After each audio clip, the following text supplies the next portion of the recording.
Assalomu alaykum Yorqinbek o'z kanalining obunachilari hamda chorva ishqibozlari. Bugungi videomiz o'z xo'ramizdan bir tomashaga video tayyorladik. Keyin hozirgi paytda chorva mollarini arzon narxda boqish varianti hozir kecha kunduzda sulush bo'lib qoldi. Mana bu qaranglar, buni variant bo'lib qoldi. Mana uni takamizni ustiga yopinchiq tashlab qo'ydik. Bu o'g'limiz sovuq bo'lgani uchun emas, bu albatta taka hozir sezon urg'ovchi echkilarimiz takaga kelgani uchun taka hozir uyg'ongan vaqti. Mana shu oxirimizda xullas kaloni siyib qo'yapti desa ham bo'laveradi. Shu uchun oxirga tushmasligi uchun, hidi yomon bo'lganligi uchun takamizni yopinchiq qo'ydik. Keyin kommentariyaga oldingi videomizga devorni yeyapti, nima qilsam bo'ladi deganimda ko'p kishi vitamin dedi, hay vitaminlarni berdik. Yemga qo'shib manaqa tuzlarni keltirib qo'ydik. Mana shu tuzlarni endi ozgina videomiz xiraroq chiqadi, chunki o'g'limiz ozgina qorong'i, svetlarni yoqmaganmiz. Xo'sh, mana shu tuzlarni tashlab qo'ydik.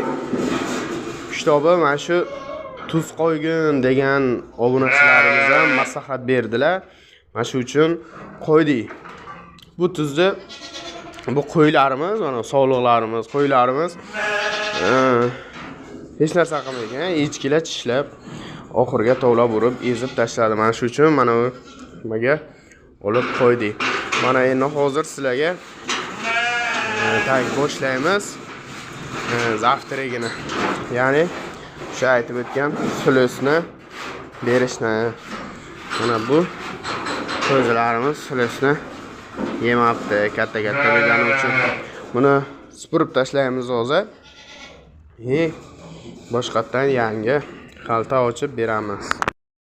Mana o'sha 20 kilogramlik sulushimiz. Bizani nimaga vodiyliklar yaxshi o'rgatib qo'ydi-da buni. Oldin yamaga bosardik. Mana bunisi maydaroq, mana pachatkalari bor ekan. Sulushi bizga oldin yamaga bosardik, mana hozir vodiyliklar xaltaga solib, akkuratniy bir joy saqlaydigan qilib qo'ygan. Mana sulushimiz.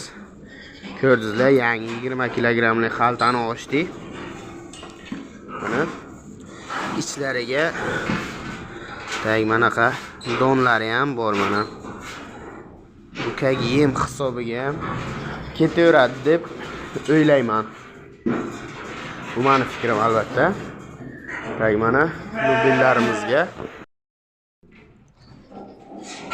mobillaga beramiz. Mana e'tibor berib qarasalaringiz, mana hamma joylariga donlari bor. Mana bu shoxni nimaga tashaldi deganda, qattiq narsani kamirish kerak ekan, ya'ni po'stini yeb shunaqa qilib yurar ekan. Bularni bizga maslahat berdilar. Mana shuni qildik. Mana bularga xullas hammasiga beramiz. Buni oxirini supurib qo'yamiz.